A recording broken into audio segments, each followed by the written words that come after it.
నమస్తే, welcome to our channel. నేను ప్రియాంకరావు.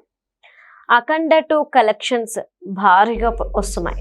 దీనికి ప్రొడ్యూసర్స్ కూడా షాక్ అవుతున్నారంటే, ఎందుకు అంటే ఎక్స్పెక్ట్ చేసిన దానికంటే ఎక్కువ వస్తున్నాయి అని. అయితే ఆడియన్స్ ఎందుకు వస్తున్నారు అనే దానికి రీజన్స్ ఏంటి, ఏ విషయాలు అసలు ఎక్కువ జనాల్ని అట్రాక్ట్ చేశాయి, అసలు నిజంగానే అంటే రిలీజ్ అయ్యి ఇన్ని రోజుల తర్వాత ఇంకా కలెక్షన్ల సునామీ కురిపిస్తుందా అఖండ 2 అనేది తెలుసుకుందాం. మనతో మాట్లాడడానికి senior journalist and analyst Shravan Kumar గారు వీర్లపాటి ఉన్నారు. ఆయనతో మాట్లాడదాం. నమస్కారం సార్. నమస్కారం అండి. సార్, అఖండ 2కి భారీ కలెక్షన్స్ వస్తున్నాయి. వీటిని చూస్తే ప్రొడ్యూసర్స్ కూడా షాక్ అవుతున్నారు అని చెప్పేసి కొన్ని వార్తలు వస్తున్నాయి. ఏంటి, ఇదంతా వాస్తవమేనా?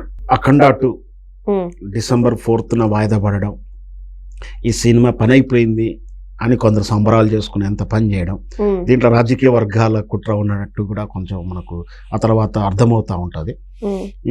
లేదు కొంచెం ఇంకెవరో ఉన్నారు, ఏదో జరిగింది అని అనడం. చివరికి చాలా సస్పెన్స్ తర్వాత 1 వీక్ నెక్స్ట్ వీక్ రిలీజ్ అయింది.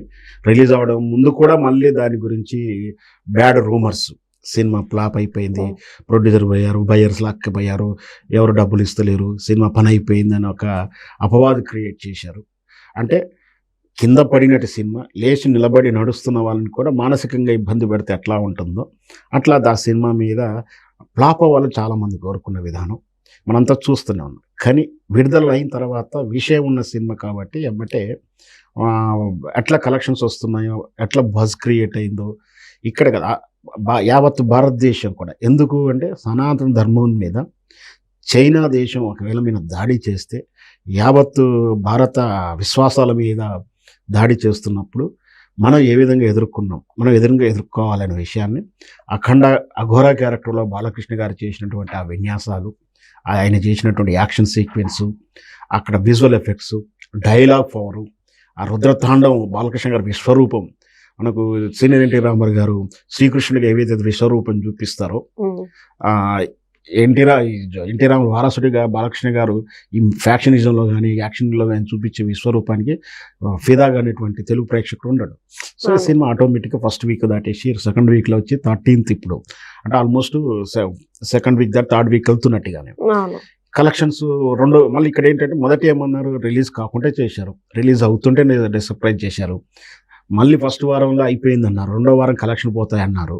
అయినా కూడా రెండో వారంలో వచ్చినటువంటి అపవాదం ఏంటంటే అవతార్ అనే ఒక హాలీవుడ్ సినిమా వస్తుంది కాబట్టి ఆటోమేటిక్గా ఈ సినిమా పని అయిపోయింది, మళ్ళీ అట్లా రూమర్స్ క్రియేట్ చేశారు. ఇప్పుడు థర్డ్ వీక్లో సెకండ్ వీక్ రన్ అయ్యి థర్డ్ వీక్ అవుతున్నప్పుడు మన కలెక్షన్లు అయితే కనిపిస్తూ ఉన్నాయి, బుకింగ్ అయితే కనిపిస్తూ ఉంది, విజయవంతంగా కనిపిస్తుంది. మన బుక్ మై షోలో చూసిన ఆక్యుపెన్సీ నిన్న సోషల్ మీడియాలో పెట్టారు, 80% ఆక్యుపెన్సీ ఎప్పుడో నిండిపోయింది ఆన్లైన్ టికెట్స్ అని చెప్పి చూపిస్తూ ఉన్నారు. సో కొందరు సినిమాలో ట్రైలర్స్కి పోతున్నారు, ఎవరో ట్రోల్ చేస్తున్నారు.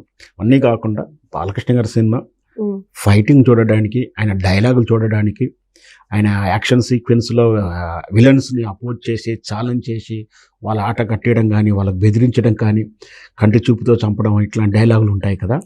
అట్లాంటి డైలాగులు వినటానికి, విని థ్రిల్ ఫీల్ అవ్వడానికి మళ్ళీ మళ్ళీ ఆడియన్స్ వెళ్తూ ఉంటారు. కేవలం జనరల్గా ఇన్నాళ్ళు బాలకృష్ణ గారి సినిమా ఎక్కువ శాతము చాలా సినిమాలు కేవలం తెలుగు ప్రేక్షకుల కోసము, తెలుగు ప్రేక్షకులకే పరిమితం అయ్యేది కాదు. ఏదంటే అప్పుడో ఇప్పుడో కర్ణాటకలో బెంగళూరులో కానీ తమిళ సినిమాలో ఇంతో అంతా డబ్బింగ్ అయినప్పుడే ఉండేది. కానీ ఈ సినిమా హిందీలో కూడా రావడం, మల్టీ లాంగ్వేజ్లో రావడం, పాన్ ఇండియా చిత్రంలో రిలీజ్ చేయడంతో బాలకృష్ణ గారు ఏంటి, బాలకృష్ణ స్టఫ్ ఏంటి, బాలకృష్ణ గారికి ఎందుకు ఇంత అభిమానులు ఉన్నారు అన్న విషయం యావత్ భారతదేశం మొత్తం ఇప్పుడు తెలిసింది. ఈ రోజుకి బాలకృష్ణ గారికి ఎన్నేళ్ల నుంచి ఉన్న బాలీవుడ్ హీరో స్థాయి క్రేజ్ ఏర్పడింది యావత్ ఇండియా మొత్తం.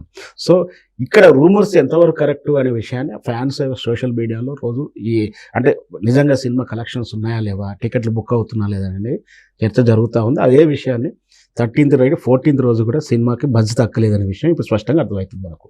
ఓకే, అంటే సార్ మొదట్లో అఖండ 2 రిలీజ్ అయ్యేటప్పుడు చాలా ఆటంకాలు వచ్చాయి.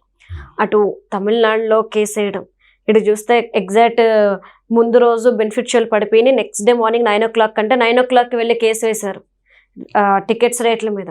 10 గంటల వరకు అక్కడ ఆల్మోస్ట్ 2 గంటల షో అనేది ఆగిపోయింది. తర్వాత 11 నుండి కరెక్ట్ కంటిన్యూ అయింది. ఇన్ని అడ్డంకులు వచ్చినాయి సార్, మరి ఎలా అసలు ఏ సినిమాకైనా వచ్చినాయి అసలు? అదే చెప్పబోతాను. ఒక సినిమా డైలాగ్ కూడా ఉంది. సింహం తోటి ఫోటో దిగాలనుకుంటే పర్లేదు, ఆట ఆడుకోవాలనుకున్నారు, సింహం జూలు పట్టుకుని ఆట ఆడారు వాళ్ళు. ఎందుకంటే బాలకృష్ణ గారు అంటే సామాన్య వ్యక్తి ఏం కాదు. నందమూరి లెగసీని 2 తరాల నుంచి 3 తరాల నుంచి వాళ్ళది సినిమా చరిత్ర.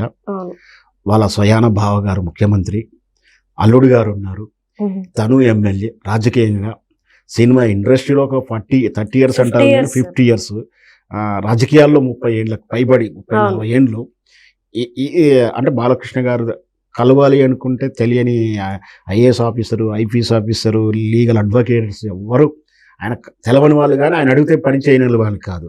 ఇక సెటిల్మెంట్ చేసే గ్యాంగ్లు అయినా సరే, ఉదాహరణ చెప్పుకోవడానికి ఇంతమంది ఉన్నా కూడా బాలకృష్ణ గారు ఏ విధంగా జోక్యం చేసుకోవాలి, ఎవరిని వాడుకోవాలి, అదే ఇష్యూ ఏదో చేశారో అది ప్రొడ్యూసర్ సంబంధించిన అంశం కాబట్టి తాను ఇన్ఫ్లుయెన్స్ చేయలేదు.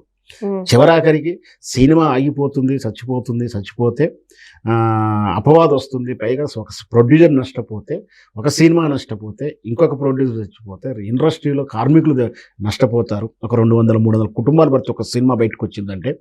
ఆల్రెడీ ఇంకొకటి ఏంటంటే, సినిమా ప్రొడక్షన్ అయిపోయిన తర్వాత సినిమా అమ్ముతున్నప్పుడు బయ్యర్స్ ఎంతో అంత ఖర్చు పెట్టి ఉన్నారు, ఆల్రెడీ ఎవరో ఒకరు అడ్వాన్స్ ఇచ్చినారు, వాళ్ళు నష్టపోతారు. అంటే ఎంత ఇంటర్లింక్గా ఉంది. సో అప్పుడు బాలకృష్ణ గారు తన వంతుగా ముందుకు వచ్చి ఇనిషియేట్ తీసుకొని తనకు రావాల్సిన బాకీని రద్దు చేసుకోవడంతో పాటు ఇంకా తాను ఇచ్చేసి సమస్యను తొడిపించారు.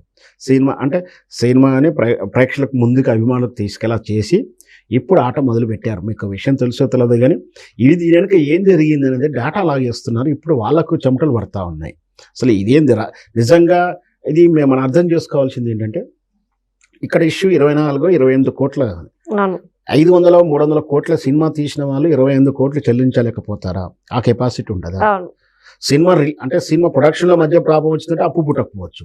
సినిమా అమ్ముతున్నాడు, సినిమా రిలీజ్కి వచ్చినప్పుడు బయ్యర్స్ రూపంలోనో వాళ్ళ రూపంలో అడ్వాన్స్ అయితే వస్తున్నా ఆ బాకీని ఇవ్వగలుగుతారుగా, కలెక్షన్లు ఎంతవరకైనా ఇవ్వగలుగుతారుగా. కానీ అక్కడ 28, అది సమస్య. అక్కడ పాయింట్ అది కాదు. ఈ సినిమాను ఏదో ఒకటి చెయ్యాలి అని బలంగా ఆ పాయింట్ని పట్టుకొని బాలకృష్ణ గారి సినిమా ఆపి ఏదో సాధించాలనుకుని ఎవరో కుట్ర బన్నారు. లేదంటే 28 lakhs అని పెద్ద చిన్న అమౌంట్ అది ఇవ్వదలుచుకున్నప్పుడు. ఎందుకంటే సినిమా రిటర్న్స్లోనే తీసుకొని ఇచ్చేయచ్చు, కానీ ఆ రిటర్న్స్ ఇవ్వడానికి కూడా తీసుకోవడానికి కూడా వాళ్ళు సిద్ధంగా లేకపోవడం, సినిమాని ఏ విధంగా ప్రయత్నం చేయాలి ఆపాలి అని విశ్వ ప్రయత్నాలు చేసినప్పుడు దీని వెనక ఏదో జరిగిందని, దీని వెనక ఎవరెవరు ఉన్నారు, ఎక్కడి నుంచి లాగారు, అన్నీ కూడా డేటా ఇప్పుడు అంటే ఫస్ట్ వీక్ అయిపోయి విజయోత్సవాలు అయిపోయింది, ప్రెస్ మీట్లు అయిపోయాయి, సక్సెస్ మీట్లు అయిపోయి, ఈ డేటా బాలకృష్ణ గారు సాధిస్తున్నారా, బాలకృష్ణ అభిమానులు డేటా పట్టుకొస్తున్నారు. కానీ పట్టుకొస్తున్న వార్త బయటకు రాగానే వాళ్ళందరికీ చెమటలు పట్టేశాయి. మరి వాళ్ళంతా ఉన్నారా, విదేశాల్లో పారిపోయారా అని కూడా ఒక రూమర్ ఉంది. Okay, right. Thank you so much sir. Thank you.